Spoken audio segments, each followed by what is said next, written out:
Welcome back to the Praying and Slaying podcast. Today I have the pleasure of speaking with Patrick Tyndall, the founder of Ironman Outdoors, an organization dedicated to getting men together around some kind of outdoor activity, whether it be fishing, hunting, you name it, getting outdoors, having fellowship with like-minded men, and then breaking down some barriers to talk about tough things. And these guys just do an awesome thing. I've never really seen an organization like it. So let's jump in with Patrick and learn all about Ironman Outdoors, their retreats, and maybe how you can get involved and go experience one for yourself in the near future. Thank you guys so much for your support of the Prayin and Slayin podcast. Please subscribe and leave us a 5-star review if you're enjoying this. And with that, let's get into the episode.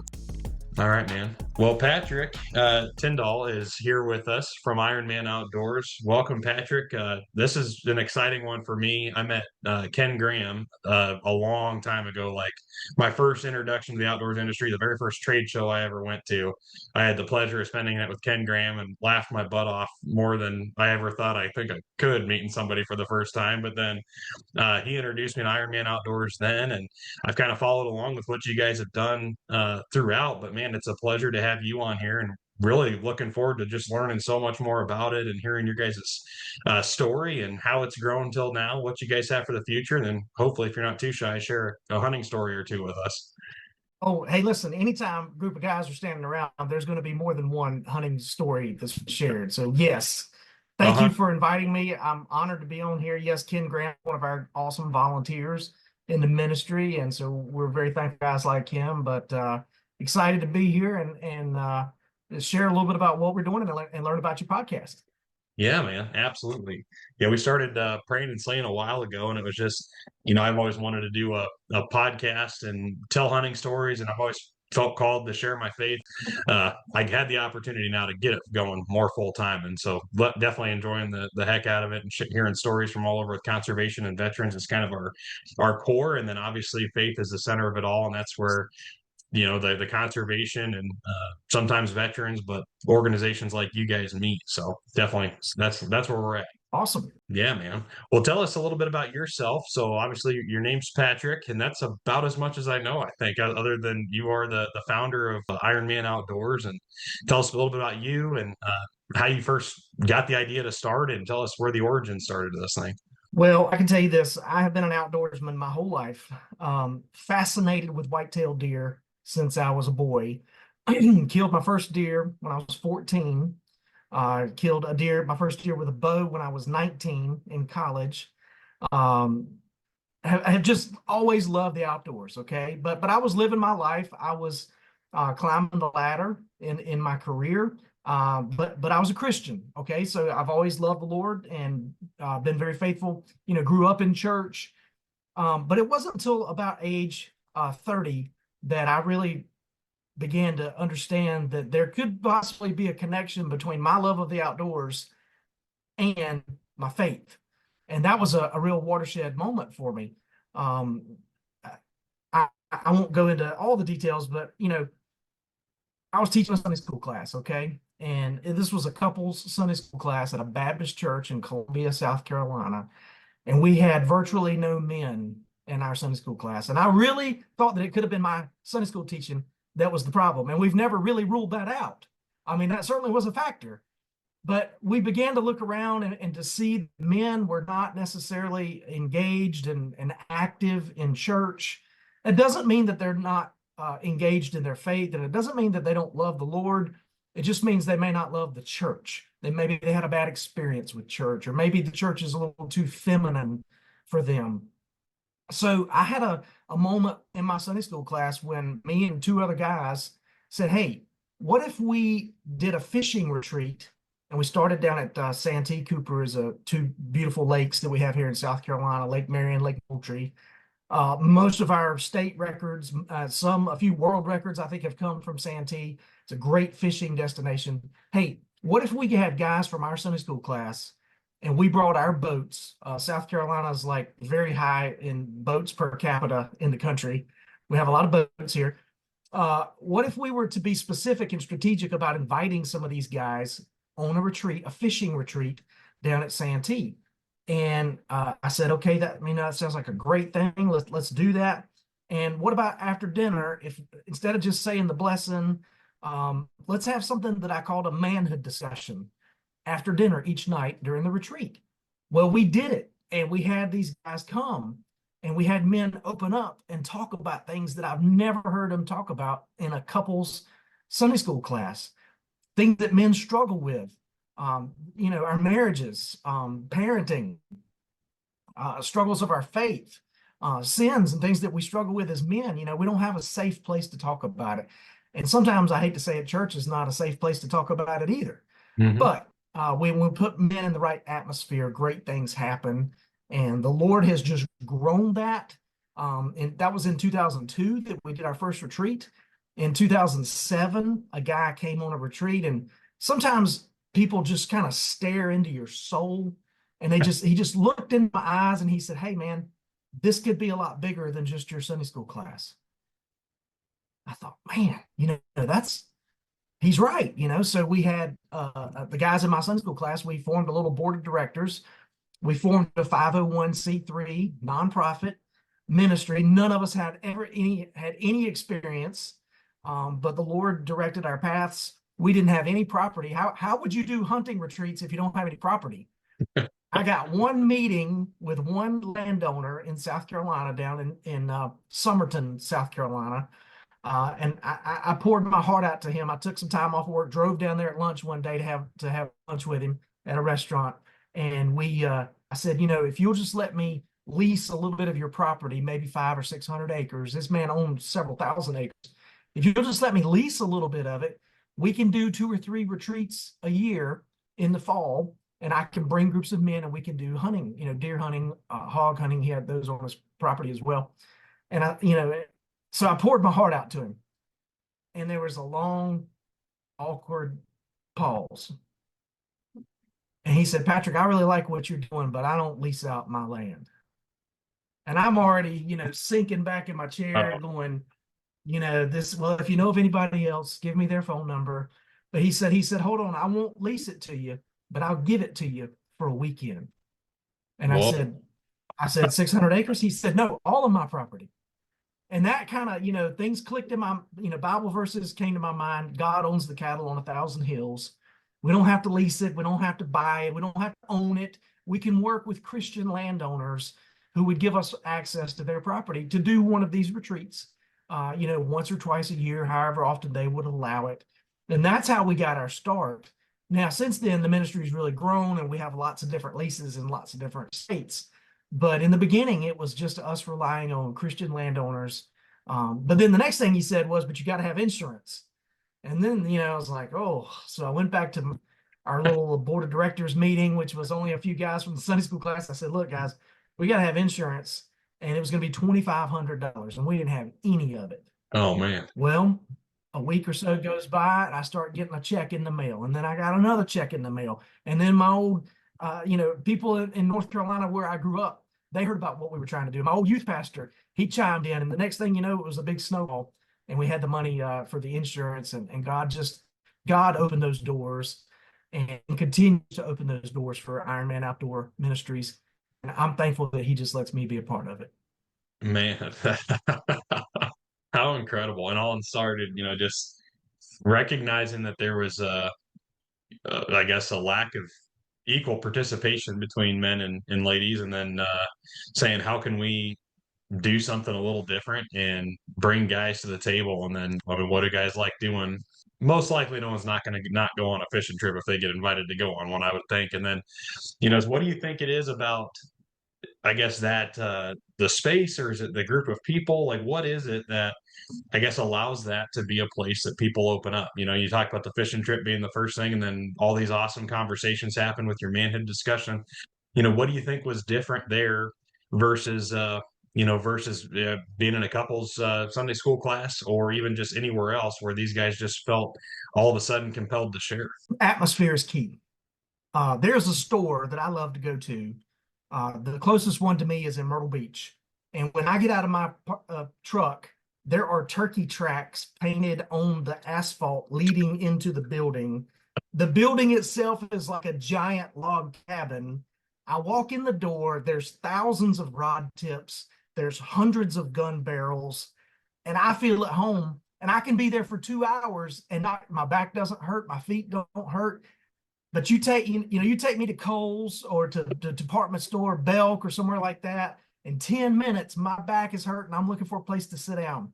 Uh-huh. Bass Pro Shop. Bass Pro Shop sells atmosphere just as much as they sell product. They do. Yep. And to reach men and to get them to take off their camo, we've got to put them in the right atmosphere. For a group of men, a man cave, hunting cabin, lake house. I mean, those are great atmospheres where there's no distractions, no ladies around, because guys can act differently, in front of their wife, and we certainly do. But that you got to be genuine and authentic and sincere. You can't fake all this stuff, but that atmosphere really is an important part of it. And I like to say that we are, as men, we're masters of camouflage. And I'm not just talking about turkey hunting, okay? I'm talking about we blend into our surroundings. Like we wear really, really good camo. I'm talking like Sitka, the good stuff, right? Yeah, yeah. And we wear that where we wear our best camo is at church. We show up at church on Sunday mornings making everybody think that we got it all together. But on the inside, man, our marriage is struggling. Our children are struggling. Our career is not fulfilling. Just life is just not working. But we put on good camo to blend into our surroundings, whether that be in front of the pastor or in front of the boss at a staff meeting on Mondays, or in front of the guys at the hunting club on Saturday. We're putting on different patterns of camouflage. But Proverbs 27:17 is a verse that is near and dear to my heart. As iron sharpens iron, one man sharpens another. And what that really means to me is that somebody needs to see you without your camo on. Somebody really needs to know what's going on in your life. That verse speaks to accountability, to one man being accountable to another guy. Hey, man, I struggle with this. And what that looks like in my life is every Wednesday morning for the last 22 years, I eat a biscuit at 6 o'clock in the morning with a guy named Nathan at a little restaurant we have, a little fast food chain we have here called Bojangles. And I ordered the Cajun filet biscuit for 22 years. And you can tell I've eaten a lot of those biscuits. But we sit down in front of one another. We look each other in the eye. We talk through things that are going on in life. We sharpen one another spiritually. We read a book, about a chapter a week. I mean, it takes us a long time to read a book. But we're sharpening one another, and we're talking through life together. And then we pray. We spend about the last 15 minutes of our time together just going through, hey, praying for our kids, praying for our wives, big decisions, career, purchases that we're, all that sort of stuff. Nathan and I are praying each Wednesday morning. And so that's what accountability looks like in my life. And I want to share that with other men, because that's when you get your toe out of the shallow end of the pool of Christianity and you go in deep, is when you get some accountability. That's when real spiritual growth starts happening. Yeah, man. No, that's huge. And I love the analogy. I've never thought of it that way, but I mean, you're 100% right. The most camouflage will ever be is when you walk in the doors of a church, or even like a normal group, I'd say, right? If there's just not that comfortability factor and you're the new guy, or you get like a normal men's group, I've been there, trying to get involved in we're a military family. We move places and trying to get involved with different groups here. There's a big feel out period where you're just trying to blend in before you can feel like you can dive in, or maybe find that one person out of the 10 people that are in that group that you really feel a connection with and can open your heart to. And that can be tough. And yeah, I guess I've never looked at it as camouflage, but I guess I've been camouflaging my whole life. Listening to you say that, it's like, yeah, you're right. I mean, you really do. And I've been there 100%. I remember, like you said, I grew up in church. It was never really a question to me, about Jesus and what he did and all this stuff. I believed it since I was a little kid, and I, got founded in it and baptized in the whole nine. And but I remember where I feel like it became real was when I was sitting there as a teenager, and it felt like the pastor was talking, like, out of, I don't know, the 1,000+ people that were there, or whatever this church was at the time. It's like the pastor was like talking to me, and I'm like, whoa, like that was crazy. And then Then when we went to like the youth version of it on Wednesday nights or whatever, and it happened again. And then the next following Sunday it happened again. And it was all different circumstances, but I was like, okay, I hear you, God, like you're talking now. But it's that power though, of being able to be in that spot and just be kind of that I started being more open to it then. Like, okay, like I need to open something inside of me to listen and then find that opportunity to let God speak. But there's power in that through men's groups and through, finding connection with somebody. God can speak a lot of life into us through a group, but you've got to have that guard down to be really receptive to it too. So that's amazing, man. That's awesome. We don't pick and choose who comes on our retreats. Like we post a retreat on our website, and then whoever books it is whoever shows up and comes. But it is amazing to see God orchestrate the circumstances together where maybe there's a guy in our on our retreat who just maybe his wife, just passed away, or maybe she just got diagnosed with breast cancer. There'll be another guy on that same retreat who just went through the same thing and say, hey man, let me tell you, this is how I handled, this is what I did. Or maybe there's somebody, struggling with a child that's made some bad choices or something, and there'll be another man in the group who said, hey, my son went through that too, and this is how we handled it. And that's iron sharpening iron. We need to create that kind of atmosphere for those conversations to occur, but it doesn't happen by coincidence. It happens by the Lord's sovereignty. So Yeah, 100%, man. Heard that verse a million times, and I think it's posted on our Light the Fire Outdoors website. And it's I've always thought about it, even coming from like what you guys do. I know it's posted in there as well, kind of all over your guys' message and your logo and stuff. But I guess just the idea that you need community to keep you on your toes when it comes to your faith, especially kind of the walk with life and stuff. But I've never looked at it from that perspective, and you open my eyes to it. Like you really aren't sharpening anything till you get to the core of it. And if you're not hitting it at the core, you're not sharpening anything. You're just kind of scraping the surface rust off, right? But it's at where it really gets melted down. So all of a sudden you can kind of get reshaped, reformed, and cast into something totally new. And that's getting to the core of that is huge. Like you said, being vulnerable is step number one, but finding the right atmosphere to be vulnerable is that's pretty incredible. You guys create those spaces. no, it's been like that from the beginning. I've lived near Columbia, South Carolina, so Fort Jackson is right here in our backyard. And the very first retreat we ever did, we had a guy in our Sunday school class who was a drill sergeant. And this drill sergeant, you know how drill sergeants are, man. They're pretty blunt, man. He tells you how he feels, and I mean, he lets you know right where you stand.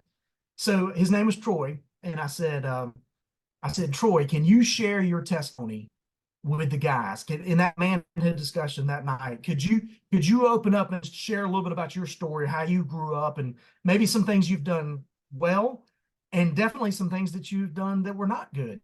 And so Troy did that, and it was a story of DUIs before he ever turned 21. It was a story of just made a lot of bad decisions.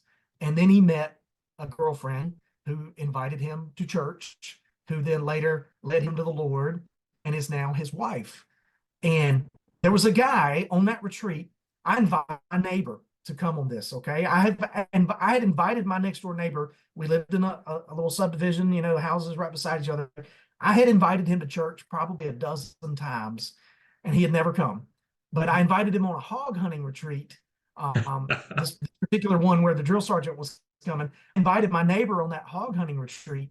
And during that manhood discussion, he heard the drill sergeant talk about these things. And he told me later, he said, man, that guy's story is just like my story. I heard parts of my life in his story. Well, long story short, over a period of about 6 months, I was able to witness and share the gospel with my neighbor in the yard at our houses.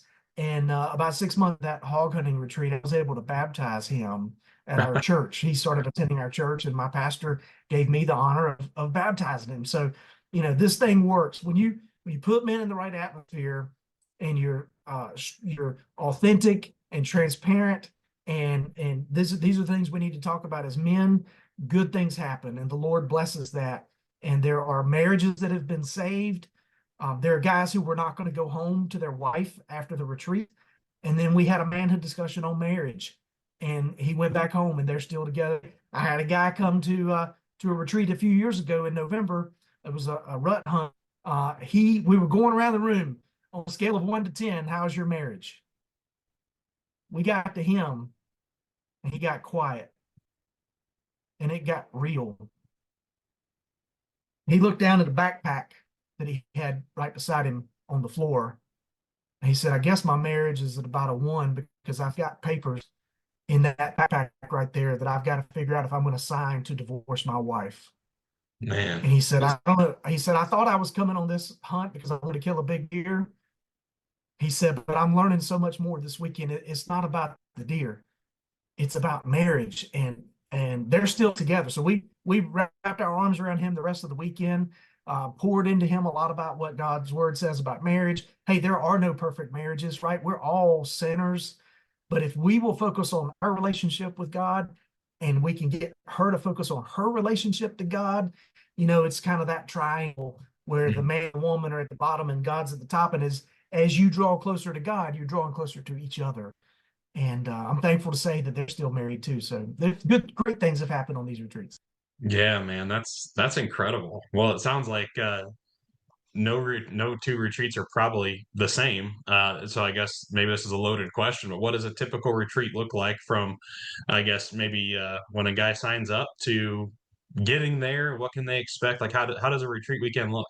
Yeah, so we do about 45 retreats a year in about 10 different states. They can look similar, but they could be different.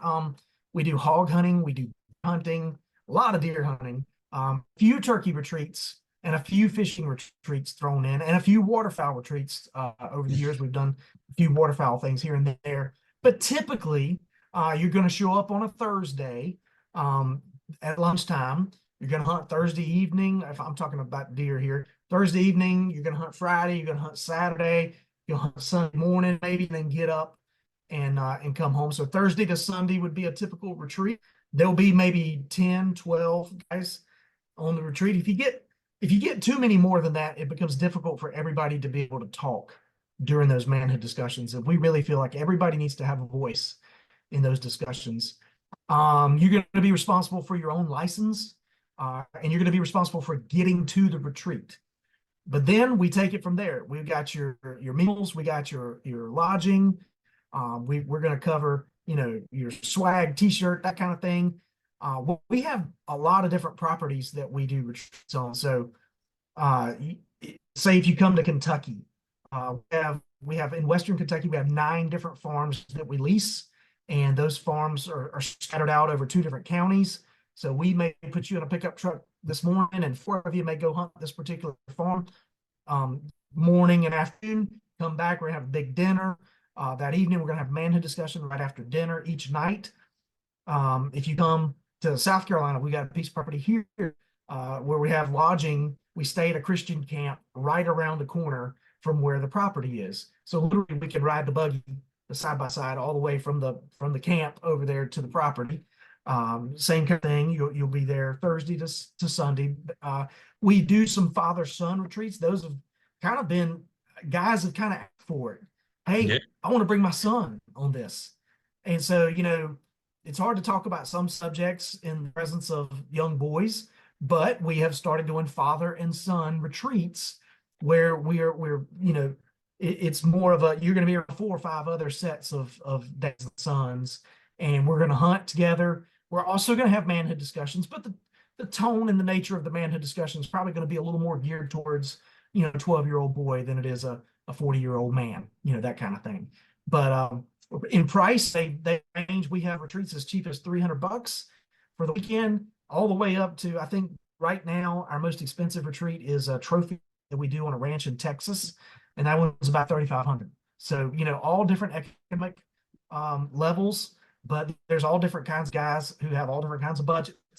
And we want to reach all of them with the gospel of Jesus Christ, and connecting men to Christ in the outdoors is our mission. And so that's we want to, whatever it takes to connect men to Christ in the outdoors. That's what we want to do. Man, no, I love that so much. That's pretty incredible. And as far as I got a couple things that jogged to me, so I definitely want to get into these manhood discussions. So that's the second part. You talked about the retreat. There's a hunt, obviously, which gets everybody excited, and then you hunt. Let's say Thursday night, and does every single night have a manhood discussion, or is it tailored to maybe like one night or 2 nights, or how does that work? Yeah, it's every evening we have manhood discussions. Sometimes it may happen earlier in the day. We do some summertime, like we got one coming up here in July in Alabama. It's a nighttime hog hunt. So we'll go out about 7 o'clock in the evenings and we'll sit till about 11 p.m.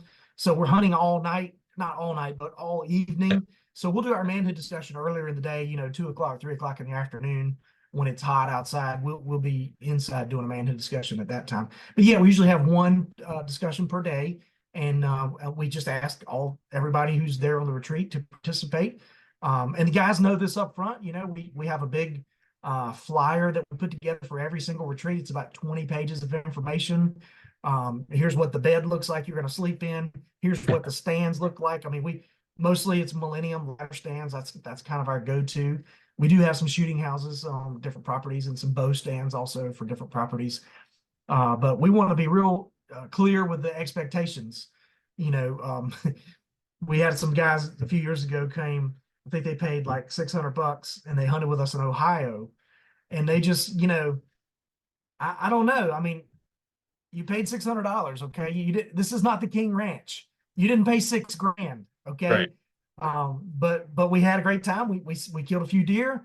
I mean, we just try to manage expectations in that regard.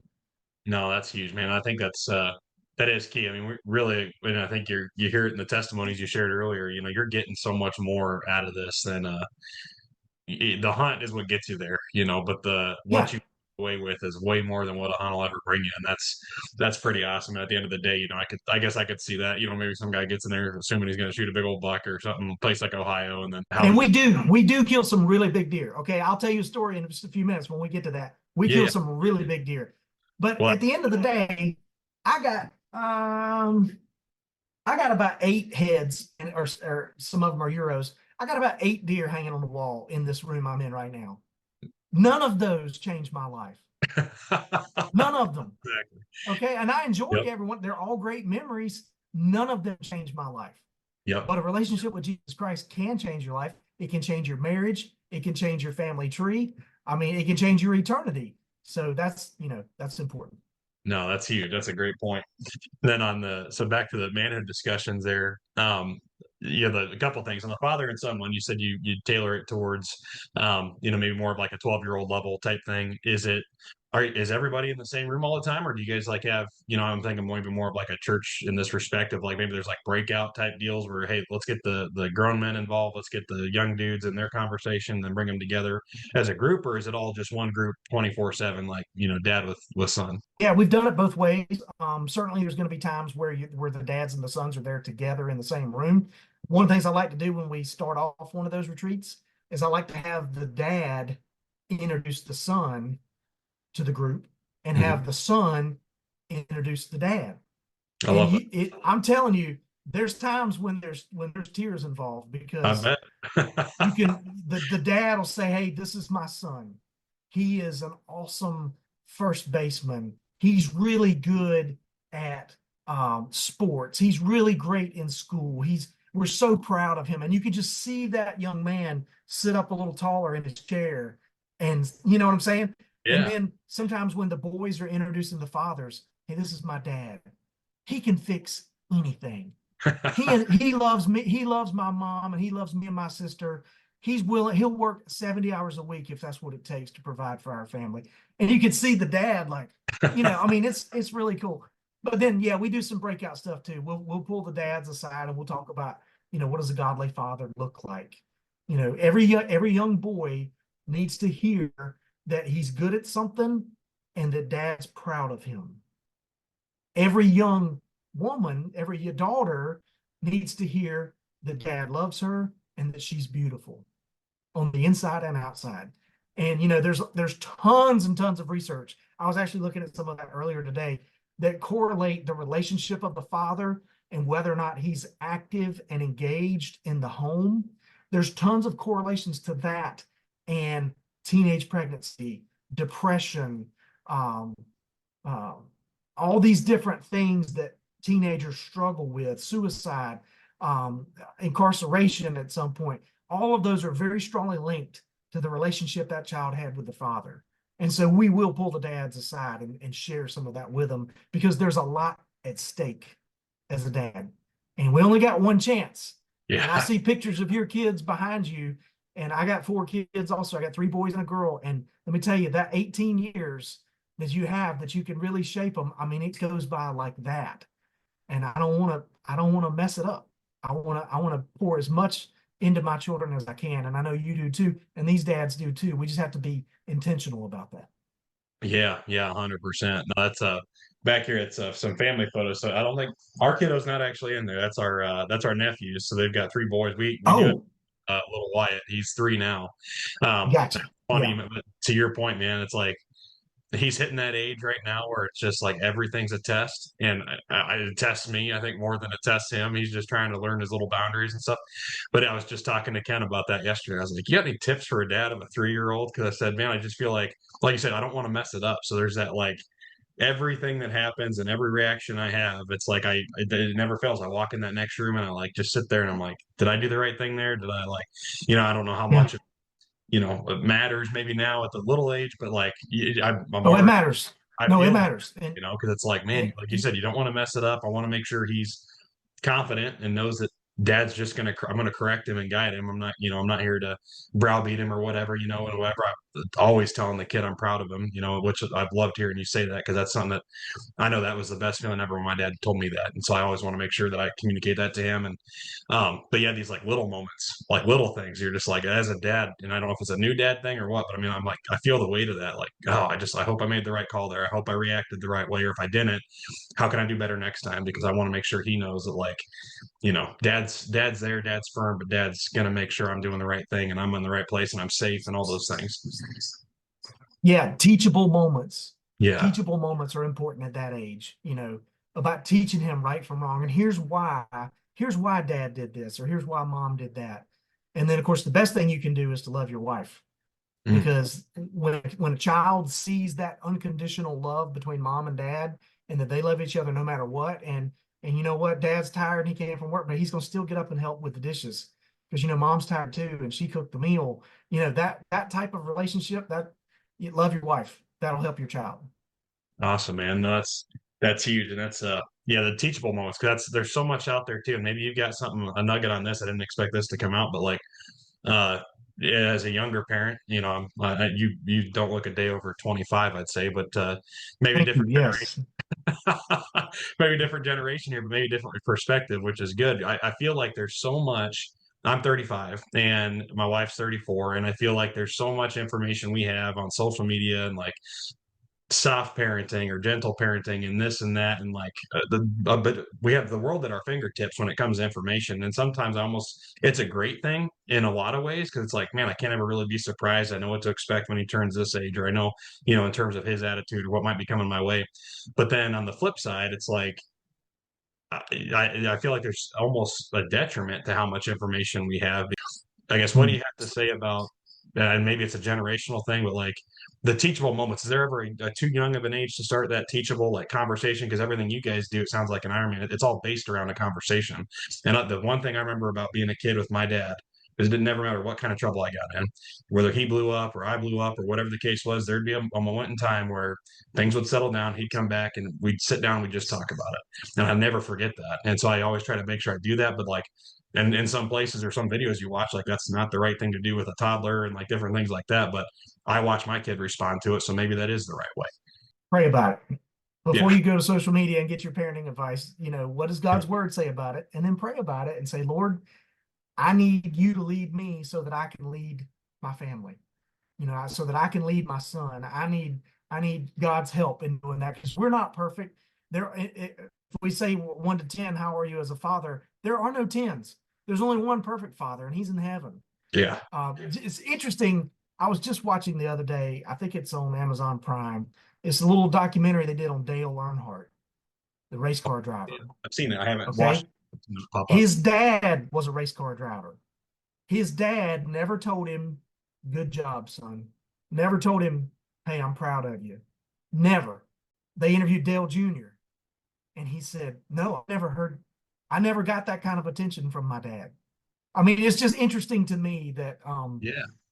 that little boys need to hear from dad, hey, you're doing good, son. You're doing it right. You're doing well. So Hmm. I maybe I take it too far, but I compliment my boys and my daughter at every opportunity. And of course I'm firm and I let them know where I stand if they do something that's not a good decision. But Hmm. you'll figure it out, brother. Every child's different too. That Yeah. stuff you're reading on social media, every kid's different, and it requires maybe a little different approach to Yeah. parenting.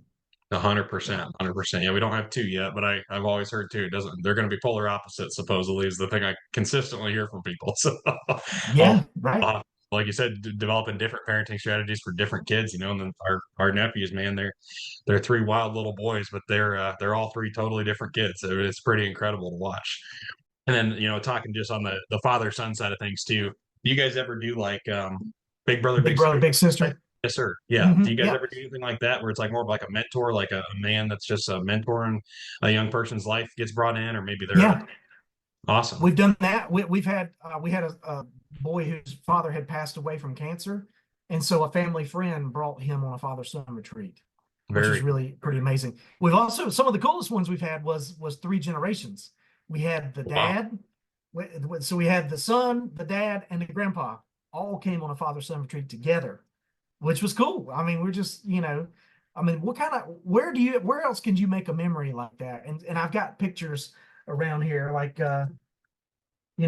here's a picture. I know you can't hardly see it, but there's a picture of me and my son, one of my boys, on a Yeah. father-son retreat. So, those are so important. And I would encourage you too, if your dad's still around or your father-in-law, take your son and your father on a trip together. Once a year, we used to do fishing retreat or fishing trips. Me and my boys and my dad would go Mhm. fishing during spring break. We'd take a little trip. We went down to Florida Keys. We went to the coast of North Carolina one time. We went to Santee a few times. But those are special memories that we're not always going to have dad or grandpa around, and those are Yeah. great memories. 100%, man. I felt a pull on that for a long time. I'm trying to get my brother and my dad. So when we kind of all grew up, did our own thing or whatever. And then my dad's still centrally located in Iowa where we grew up. And then my brother lives down here in Texas. So him and this is the first time we lived together since we left home and or lived in the same state anyway. And then, obviously we're military, so we bounce around. I've just felt that over the last several years too. It's like, man, I feel like I'm the one that feels it. Maybe they do too. But I got to get a hunting trip together. Maybe an Ironman retreat might be kind of cool too, man. Yeah, come Heck, on. Yeah. we'll definitely have to check those out. Well, Yes. Yes. very awesome, man. Well, obviously this isn't your normal hunting camp. But obviously the hunting camp gets you there. You're going to get way more than you bargained for or paid for to walk away, new. And like you said, the way God works, there's just no way you get guys doing what you're doing in a space and you don't all walk away with your own unique takeaway to take home and do that. Well, and how do these before we move on to like the some of the kind of breakthrough moments you've seen, how do how do you lead these conversations? Is it all based off a curriculum you guys have developed over the years? I know like Ken Graham, we keep bringing him up. He's a mentor in your program, or like a pro staff, I guess what you guys might call him. So Yeah. how do those Yeah. guys play into it? And then how did this curriculum kind of get formed and how many variations of it or conversations do you guys have? Do you just kind of tailor it to the group, or is it like a set in stone, like, hey, here's what we're going to talk about? So we have volunteers like Ken. We have over 100 of them now, Wow. and they're in 13 different states. And we do training. We do our training in the summertime. So I'll have a whole series of Zoom calls with our volunteers this summer, to train them on how to lead these retreats. Some of these guys have led dozens of retreats. Some of them are brand new. We don't throw them right into the fire immediately. We put you on as like a field staffer is what we call it, and then you work your way up to a pro staffer, and then you can be the one leading the retreat and leading the manhood discussion. But we have a couple of dozen different manhood discussions that we have written down, and we've got them on a Google folder. Literally, you can be in your tree stand that afternoon, and you can say, okay, well, I'm going to lead a manhood discussion tonight on being a godly father. And you'll have two or three different things you can choose from. It all starts with a really good question, that everybody is comfortable and can answer. For example, I would say, Aaron, tell me one good thing you learned from your dad and one thing that's not so good that you learned from your dad.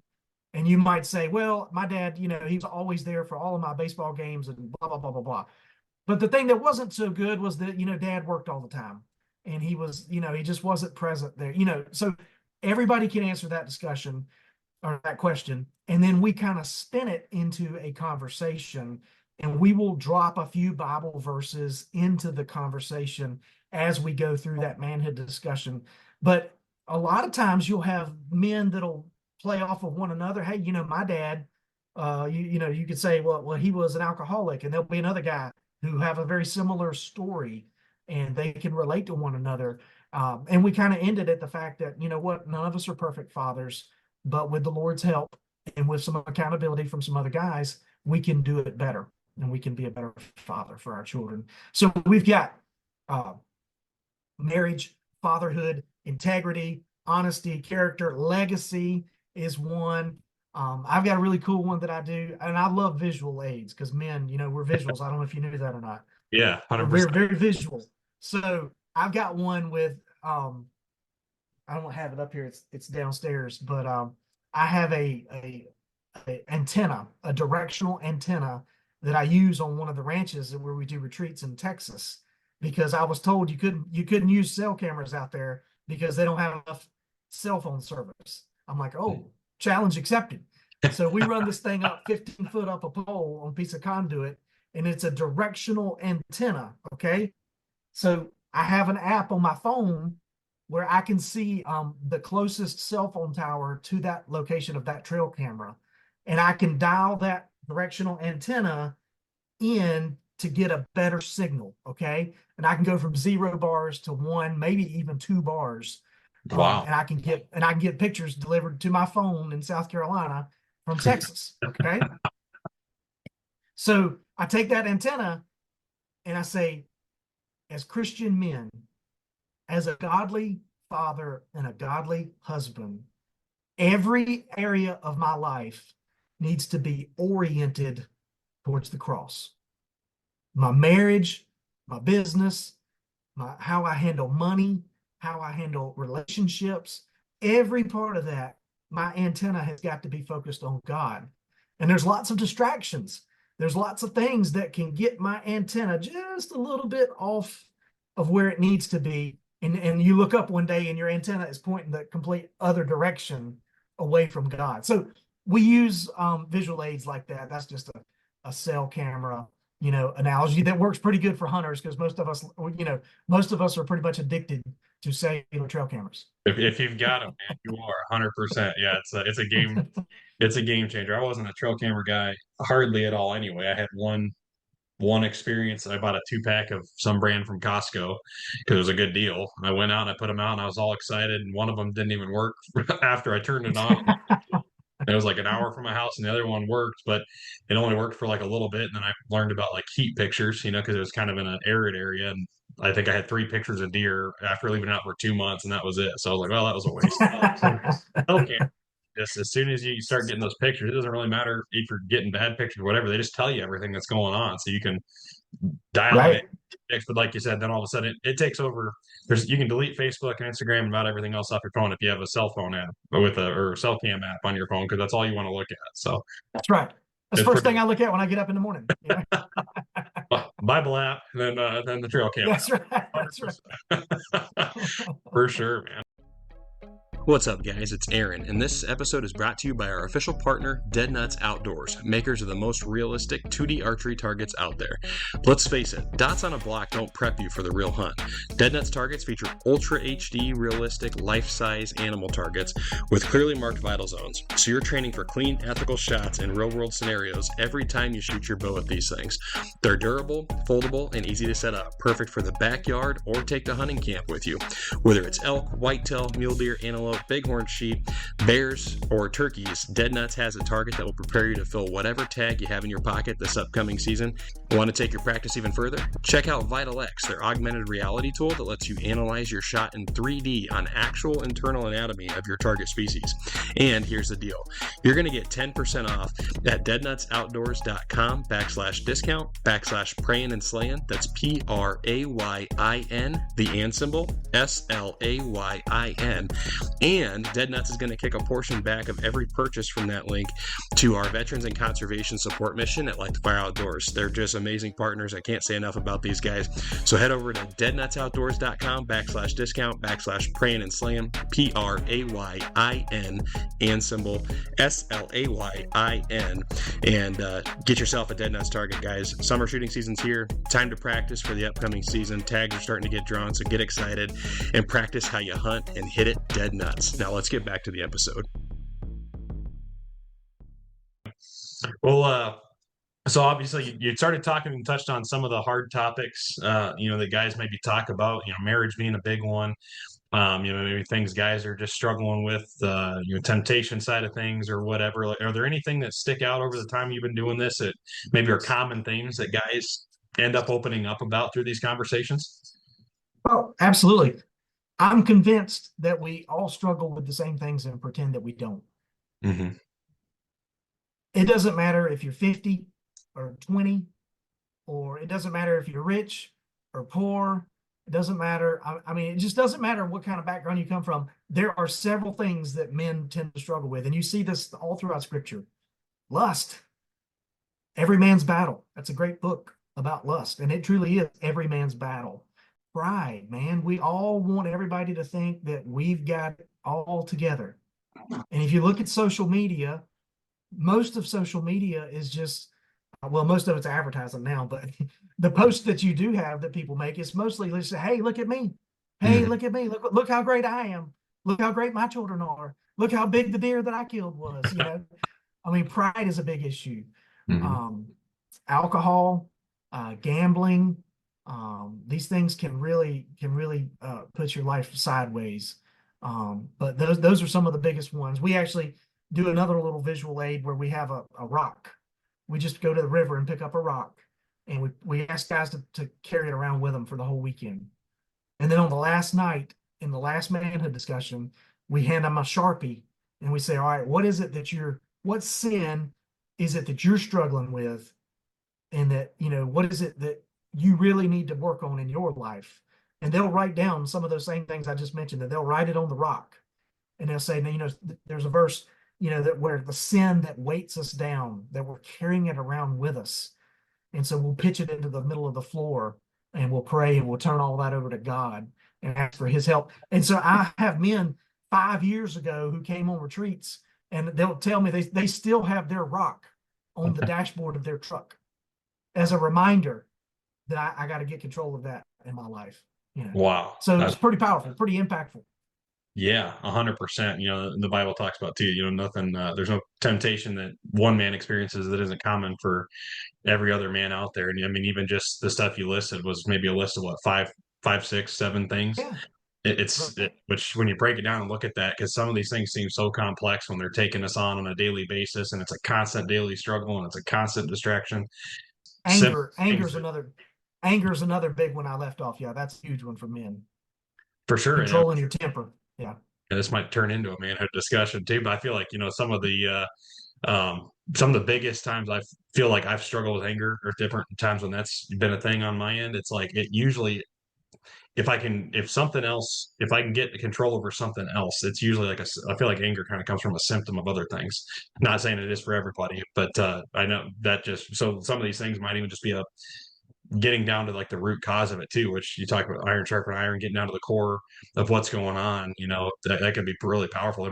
Somebody might think they're struggling with 4 or 5 different things, and in reality, it's like one big thing that you guys in a discussion like this could help them see through the crap and get to the core of it. And all of a sudden these other things start getting a little lighter, because, oh wow, that rock that was really weighing me down was something else, and these little ones were just kind of sitting on top of it, kind of deal. So that's That's pretty incredible, man. And just to know it's a handful of things and everybody's kind of got that same stuff too. And for anybody listening, it's, you might think what you have going on is unique to you, but it's not. And there's power in that.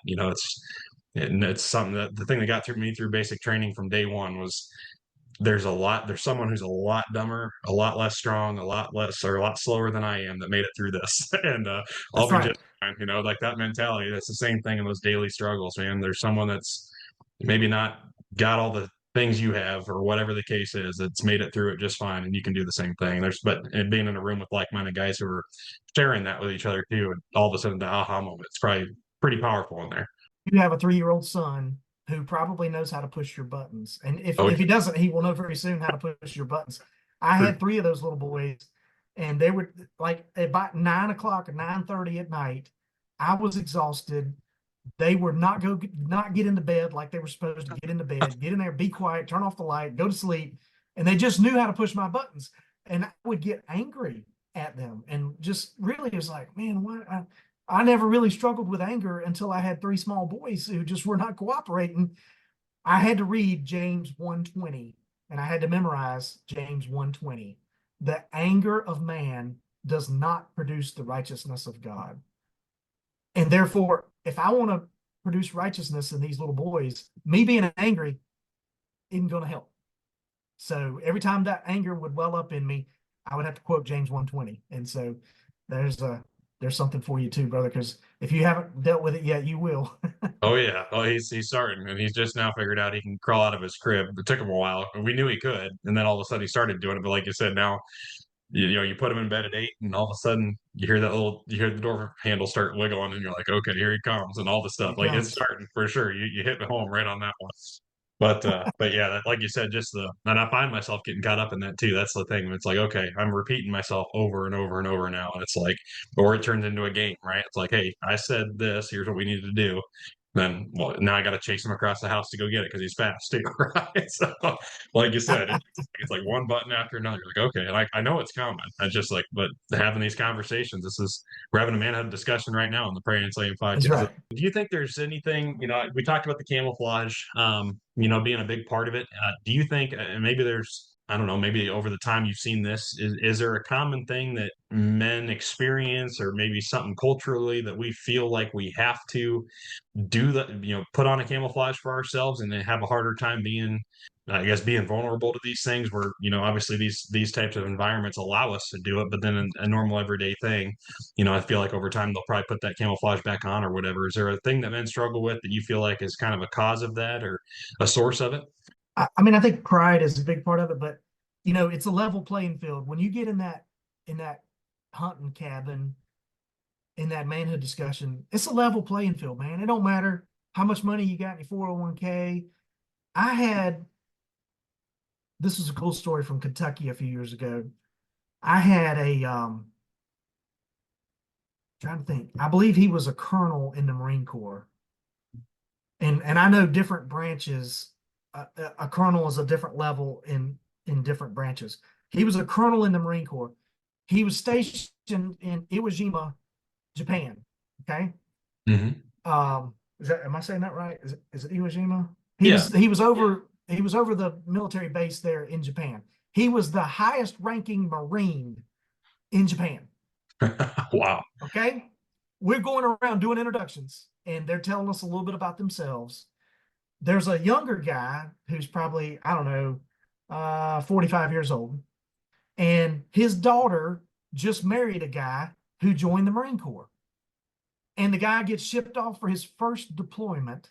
And the daughter is worried sick about her husband now who's going off to be deployed. Guess where he was stationed? Japan.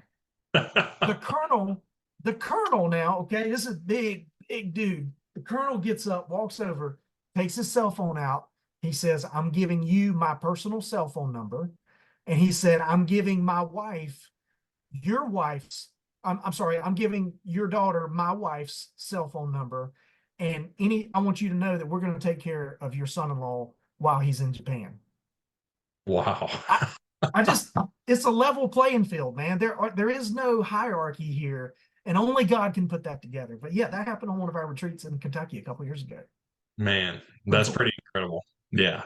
Yeah. That's amazing. Well, and, that kind of, I guess, segues into this too. So like what, obviously these guys get there, they have, sounds like incredible experiences, great camaraderie.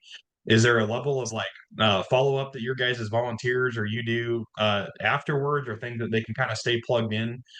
People who did these retreats can kind of stay plugged into what you guys are doing once they leave? Yeah. So we have a Facebook group for guys who've been on retreats. It's called the IO Man Cave.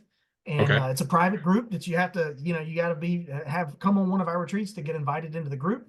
And then I lead through the Bible app. We have you can do a devotion in there together as a group.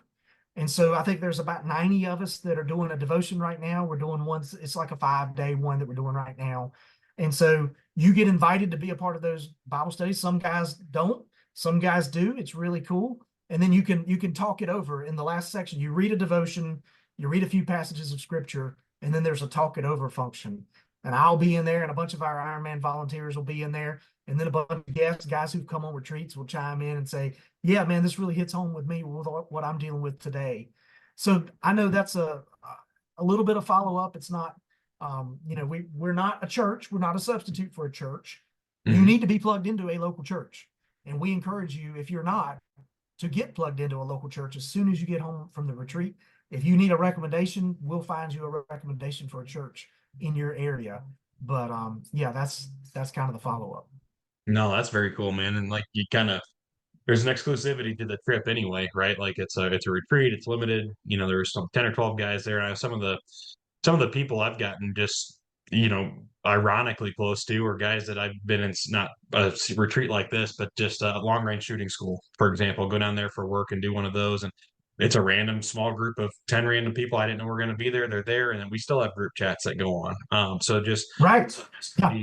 yeah, and it's just fun. You talk about silly stuff that happened there, and then something reminds you of something one day, and you plug into that chat. And like, I think there's a good power in that. And it's maybe for somebody who's maybe a little intimidated or whatever to go to a church in their local area or whatever the case is, to just have that group that can just keep chipping away at that ice block, and maybe one day it eventually turns into them saying, hey, you know what?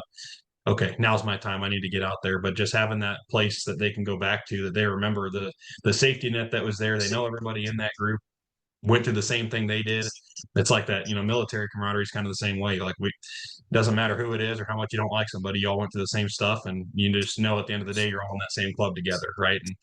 And there's power in that. That's cool. Well, awesome, man. Well, what's the now it's time to get into the stories and stuff. So I guess as far as that, maybe we'll break this into two stories. I want to know what retreat sticks out in your mind as maybe the most like insightful or spiritually impactful thing that you've been a part of. Could have been you personally or a guest or both. And then I want to hear the most fun hunting story that you've had, strictly just the hunting experience side of it. And maybe it's tied to the same thing altogether. But either way, those two things are what I want to hear about. Two quick stories. All right. The spiritual one first, and then the hunting one second. Okay. I get a phone call from Long Island, New York.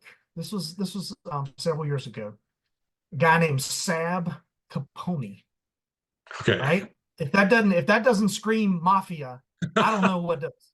Exactly. Sab Capone calls me from Long Island. Hey, Patrick, this is Sab Capone from Long Island. Hey, I want to come on one of your hog hunting retreats down there in South Carolina. I just want to know, do you have to go to church? Do you have to be a member of a church to come to this? No, man, we'd love to have you. Love for you to come join us. Okay, I'm going to go ahead and book it. All right. He drives down from Long Island, New York. He comes on the retreat. He shows up with a cooler full of beer. And he's like, hey, I got beer for everybody in the back of my truck. Clearly, he did not read the emails because we covered all of that in the emails. Okay. We don't allow any alcohol. It's just better for that should be somewhere else. Okay. But this weekend, we're going to do it without any alcohol. So we get him to put that away, leave it in the truck. Okay. We start talking through the manhood discussions. I don't think he killed a pig. He saw a pig. I think he missed one. But he was really just coming, and he told me later, he said, I was just coming because it was a cheap hog hunt, and I'd never hunted hogs before, wanted to come. Yeah. So had a great time, great manhood discussions. He really, really was thinking about things when he left South Carolina to drive back to New York. He stopped in Virginia. He didn't tell us this till after the fact. spent the night in a hotel in Virginia on his way driving back to Long Island. He stole a Gideon Bible out of the hotel. And he calls us a few days later and he's like, do you think I need to reimburse them or something for that Bible? I said, Sap, if you want to make a donation to the Gideons, you're more than welcome to, but I think they want you to take that Bible. I think that's what it's there for. Yeah. Anyway, through a series of conversations, he really hit it off with one of our volunteers, one of our pro staffers. Through a series of conversations, we made recommendations to him of a church to attend. And over the next few weeks, one of our volunteers on the phone led Sab in a prayer of dedicating his life to Jesus Christ and asking for forgiveness of his sins and having a personal relationship with the Savior. And so that was a cool story. I still know, I keep in contact with Sab. He nearly died from COVID. That was a big thing, but he's been on other retreats since then. But yeah, we all laugh about the story about, bringing the cooler full of beer and stealing the Gideon Bible on the way home. That's awesome. But he's doing well. All right. Okay. Deer hunting. I told you we like to hunt big deer. We're not outfitters. We're not, but we're pretty serious about hunting. Mm-hmm. We take it pretty serious. Okay. Serious. Yeah. A few years ago, we had a buck in Kentucky that we had nicknamed Brutus. Brutus was a mainframe 12-pointer. Wow. When he was 3 years old, we had 3 years worth of trail camera pictures. When he was 3 years old, he was a 12-pointer, a nice, not super wide. I think he was only about 15 inches wide. We had that year, the next year, and then I guess when he was a 5-year-old, 3, 4, and 5 were the years that we had trail camera pictures of him. Okay. On November the 1st, nobody had seen him. We had one guy who said he saw him from the stand. This is in Western Kentucky. Interestingly enough, there was public land. Our lease that we had adjoined public land. Okay. He was living the pictures we had were 200 yards from the public land. Oh man. Okay. Every year we'd only get one picture of him. We didn't get a lot of pictures. We got one picture of him each year for 3 years. And it was always at night. On November the 1st, I believe it was 2020, November the 1st, 2020, a guy named Jason from Alabama who had paid like $500 to come on a bow hunting retreat with us in Western Kentucky. Brutus walks out. 20 yards, Brutus walks out. He shoots. He hits him, but he like spined him, okay? You know how when you spine a deer, they immediately fall down, but they're not dead. Yeah. In fact, they could jump back. It could be a temporary thing. They could jump up and run off. 100%. He shoots a second shot from the stand with his bow, not a crossbow, a vertical compound bow. Second one, he misses. Oh no. Right? He's like shaking like this. He had the peace of mind to get his cell phone out. And he's recording him. He climbs down out of the ladder. And he shot him out of one of our Millennium ladder stands. He walks over. He's like 18 yards from the buck. And he's on his cell phone. He's like, you can still see the buck's, breathing. Okay. He's only had 3 arrows. All he had was 3 arrows. He had his last shot at 18 yards. He puts another arrow in him and Brutus expires. And I get a text message saying, hey, we've killed Brutus. I'm like, you shot Brutus or you have hands on Brutus? Because those are two different things. Yeah. And I didn't want us to lose this deer. They said, no, we've got hands on Brutus. So there was like 10 guys on that retreat. Everybody were in a group text. They all get over there real quick. They all meet at that same farm. They meet at the truck. Okay, we're all going to go in there together. It was literally 500 yards. It was a ways into the woods where the stand was. And they didn't want to mess up the cape. So they took off their belts. Like we had several guys that just took off their belts. They literally put one guy on one side, another guy, and they were holding him by straps and belts. And they toted him out like a king, okay? Like a king, bringing him out of the woods. Brutus green scored 203.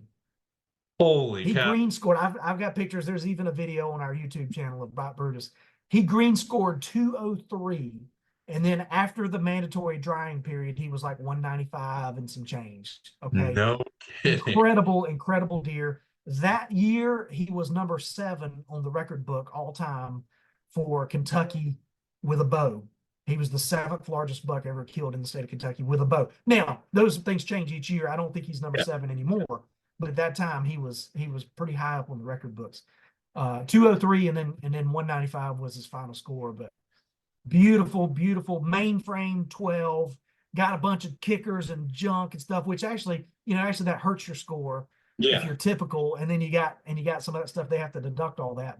Yep. Just an incredible, incredible deer. Free range, no high fence, no funny genetics. This was natural Kentucky genetics, and he was killed 200 yards from public land. From public ground, which I mean, he was living on that whole He bit. was living over there too, right? Yeah. Right.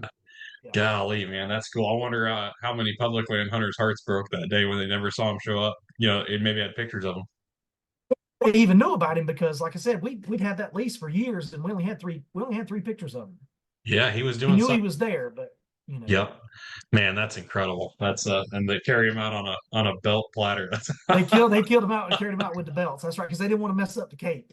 well, hey, I get it, man. Yeah, you don't want to mess that up. That's incredible, man. Now those big deer, there's something special about them. Like you said, it's like I like stickers and all the weird stuff on deer. I'll I don't know. I'll shoot a small deer if it's kind of cool looking sometimes. So just kind of depends where I'm at. That's incredible, man. There's always something special about those big deer. And I'd be curious what his if there's anybody else that had data on it, I'd be curious what his home range looked like. If you guys want to get in 3 pictures of him, one a year, either. And he was in the same general area. Yeah. Where we get those pictures. That's why we hung that stand there. In fact, we called it the Brutus stand before Brutus was ever killed out of that stand. We hung that stand because he was always hanging out in that area. Yeah, very cool. What I'm going to do after this podcast, I'm going over to check your YouTube channel out and check that one out. I want to see him. That's cool, man. Well, very cool, dude. Well, I'll tell you what, this conversation, it's been a blessing to me. I knew it would be, but I just, appreciate everything, the insights you have. I feel like we kind of had a mini manhood discussion here, and I'm inspired to get out there and get my butt to one of these Ironman retreats. It's been long enough I've known about it. I need to make it happen. And then maybe, I guess like I feel inspired maybe if the opportunity is there to maybe even get involved in just what you guys are doing. I think it's incredible and a cool community that what you guys do. And I felt like calling for here for a while to kind of start building up the man community around myself, because that's just something I've never been great at it. I just never put the energy into it. I don't know if it's me getting older or what, but I know that's a tug I've been feeling for a while. Is building that up anyway. So how can people find you guys as far as if they're interested in just finding a retreat or maybe volunteering or anything like that? They're called to do. Where can they find you? Yeah, IronmanOutdoors.org is our website. Facebook, got a pretty good presence on Facebook, Ironman Outdoors, YouTube, Instagram. All of those are just Ironman Outdoors. We'd love for you to come on a retreat. If it resonates with you and you'd love to serve and volunteer with us, we're always looking for more volunteers. Like I said, we're doing 45 retreats a year. It takes all 100 of those volunteers to make those 45 retreats happen. It takes us three or four volunteers on every single retreat to cook the meals, to help the guys get their deer out of the woods, to help them skin the deer or skin the hog if they don't know how to do it. Clean up, do the dishes, make sure everything goes smoothly during that retreat. We do have some criteria for our volunteers, and we have a little screening process we go through. But you have to come on a retreat, and then you can see if you want to be a volunteer. We can discuss that with you. But great stuff. We got Texas, Kentucky, Alabama, Ohio, South Carolina, North Carolina, Florida. We've done some stuff in Georgia as well. Those are our main kind of areas of operation. But like I said, we do about 45 retreats a year. I think there's about 38 on the website right now. A lot of deer hunts coming up this fall. Check them out. We got some really, really great deer hunting property. It's different. Okay. I know all the rage is to go on the website or go on the Facebook and lease you some farm that you found on the web. Okay. That's great. That's wonderful. But I'm telling you, the property that we have is better than what you're finding on the internet. There's a reason they're advertising it on the internet. Okay. Either they're charging 3 times more than what you need to charge, or it's already been shot up and it wasn't that great to begin with, or it doesn't have any woods on it, no forest, timber or anything. Let me tell you how we find our leases. We have relationships with a lot of pastors, and we some of our best farms in Kentucky are the farms that are owned by the church organist. Okay. Okay. we lease from her. Okay. And it's farms that haven't been hunted. You know what I'm saying? The Lord opens those doors, because we're not doing this. We're not doing this to kill big deer. Patrick doesn't kill very many big deer, but I really want to bring you and your buddy who doesn't know the Lord. I want to bring him, and I want him to see a big deer in that Yeah. food plot that we planted, in that stand that we hung, in that shooting house that we built. And so when you're doing it for the Lord, it's a little different, and God opens up some really great doors. We have 2 ranches in the hill country of Texas that are fabulous ranches, beautiful ranches, great deer hunting. And there's no way we would have been able to afford those without a Christian landowner who literally believes in what we're doing and believes in it so much that he's willing to cut his cost down to the bare bones so that we can use that property for the kingdom. So that's what I'm saying. We got some great places to do retreats. We kill some really big deer every year. That doesn't mean everybody's going to kill a deer. Okay. Right. These animals. I mean, it's not going to happen for everybody, but I It's promise fun. you'll have a great time, great fellowship, great food. You'll sit in a nice tree stand. We try to control the things that we can control, but we can't always control the deer. We can't control the weather. But I promise you will have a great experience if you come on one of our retreats. No, that's pretty incredible, man. Well, I encourage everybody to go check out your guys' website, ironmanoutdoors.org. Check out all the retreats you guys have to offer. And then how far in advance are these scheduled, just for guys that generally have in mind? Maybe they got a busy schedule this year, but next year, like how far out do they book? Typically around middle of March, we will post all of our retreats for the coming fall. Okay. So we start in March, and then you look at there's a bunch of them on our retreat that are already fully booked, but there's still some great ones on there. There's still some great openings. The closer we get to deer season, obviously, the less and less that there's going to be availability. But then in the January, February, March timeframe, we start doing. That's a good time to do hog hunting retreats. So you'll see several hog hunting retreats pop up in there. So. Okay, very cool. And then, obviously me working in the outdoors industry for a while, and that's how I got, first found out about you guys. Do you guys have options for companies who may be listening to this, or people from companies saying, hey, I'd like to help you guys out with products or donations or pricing or whatever? I mean, do you guys, you mentioned Millennium Tree Stands. I kind of have to assume you maybe have an affiliation with those guys. Is there openings for product partnerships? And is there any particular? Absolutely. We would love that, and affiliate programs and things. Use this coupon code to Ironman 10 or whatever to get 10% off. We'd love to have those conversations with any outdoor company that believes in what we believe in. And I should share, it's not an outdoor company, but we have a tractor. We have a Kubota tractor that we plant these food plots with, and we needed a big trailer. We needed a nice trailer, a safe, sturdy gooseneck trailer that we can haul a disc, a bush hog, and the tractor all at the same time. Because when you're going to do these food plots and you're hauling a tractor to Ohio, you don't want to have to make multiple trips. You just want to be able to go and do it and then come back. So there's a great company in Texas called Lamar Trailers, and it's in Lamar County, Texas. One of my board members had heard of this company. They're a Christian-owned company. Like honoring God is one of their core values of their company. So I sent them an email. Yeah. info@lamartrailers.com. Okay. They didn't know me. I didn't know them.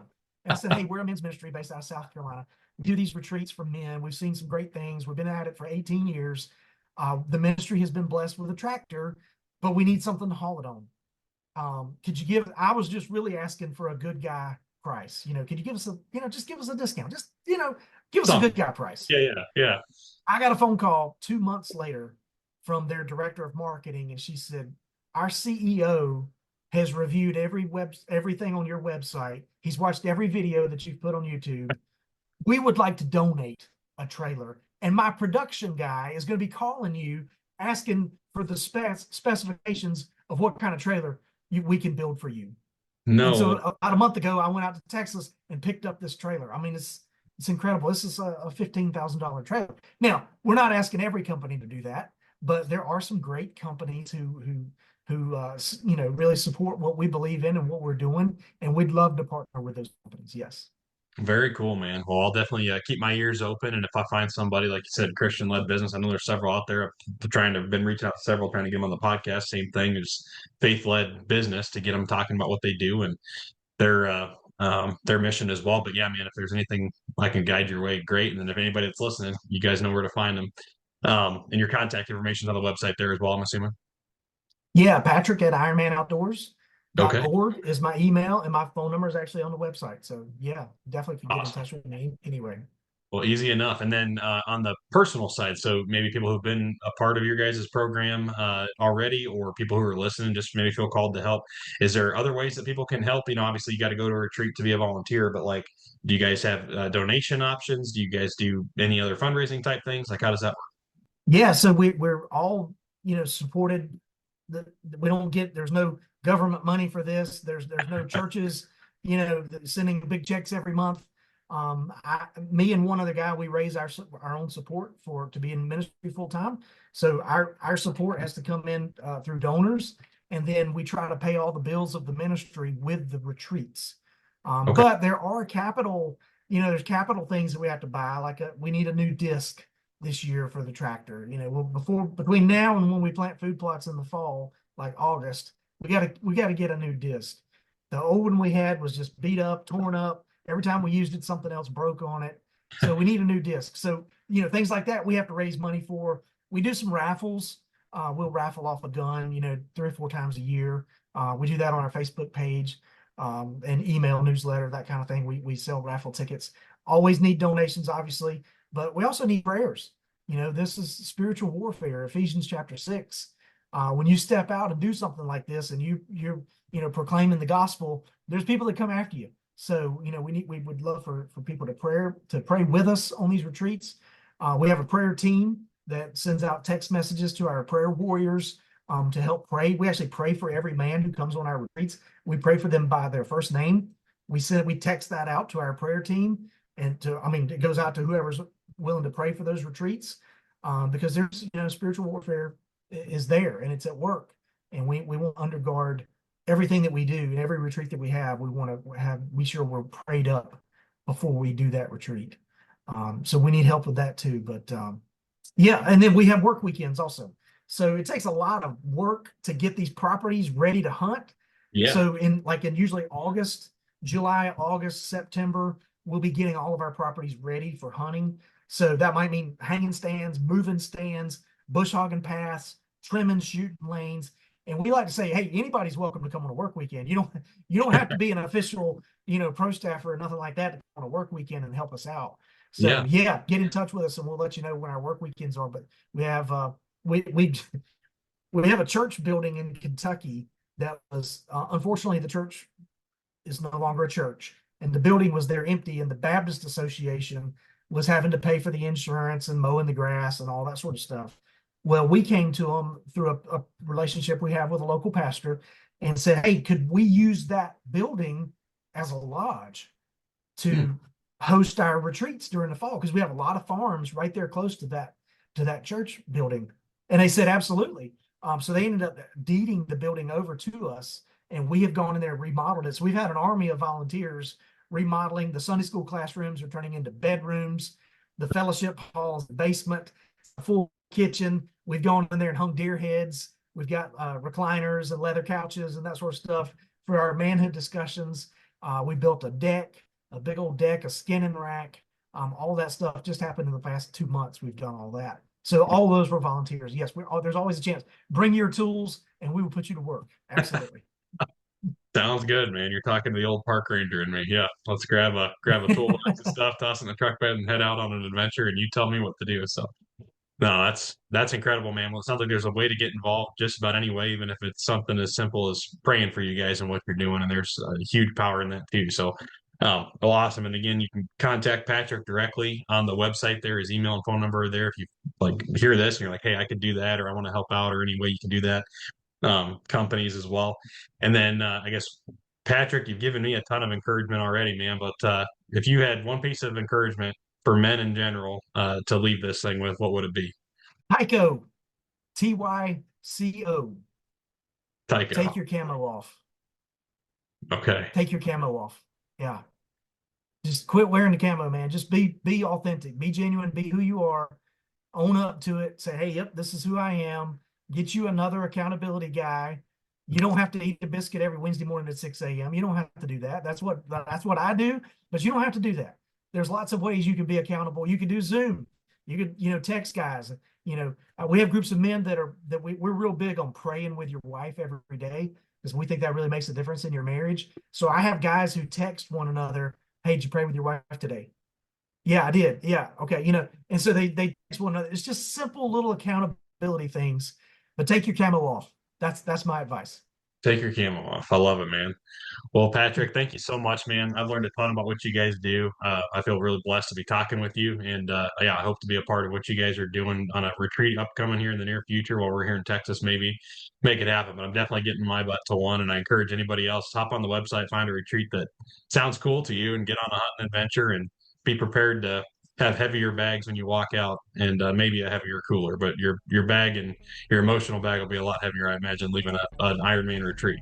Thank you so much, Aaron. It's been an honor and a pleasure to talk with you, brother. Hey, you bet, brother. Have a good one. Thank you so much. You too. I'll see. Well, there you have it, guys. That was Patrick Tyndall with Ironman Outdoors. And I don't know about you, but I personally feel like I just had a man discussion, or at least partial ones. And I look forward to many more to come, hopefully, with these guys at an Ironman retreat. If you guys are interested in checking out Ironman Outdoors, you can head over to their website, ironmanoutdoors.org. They've got all the information there. They've got some media you can check out, swag if you want to support them that way. Obviously, Patrick's contact information there as well if there's something you're looking to partnership. And to wrap this thing up, man, there's just obviously no other verse that makes sense than Proverbs 27:17. As iron sharpens iron, so a friend sharpens a friend. It's the core mission of Ironman Outdoors, to sharpen each other, men sharpening men through similar experiences, and understanding how other people maybe have experienced something you've been through or whatever. So get out there and check these guys out. If it's something you're interested in, definitely book yourself a retreat. I know for sure I will be booking myself one, possibly if I can get my dad and brother on board, maybe do a father-son type one as well. But what a great organization. Again, if you're a product company out there and you want to partner with these guys, you really can't support a better mission out there of people making people better. That's what life's all about. With that, guys, be sure to check out DEADNUTS Outdoors as well.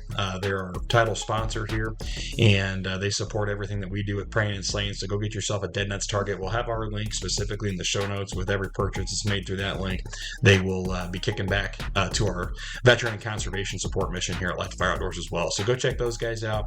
And with that, guys, have a great rest of your week, and keep praying and slaying.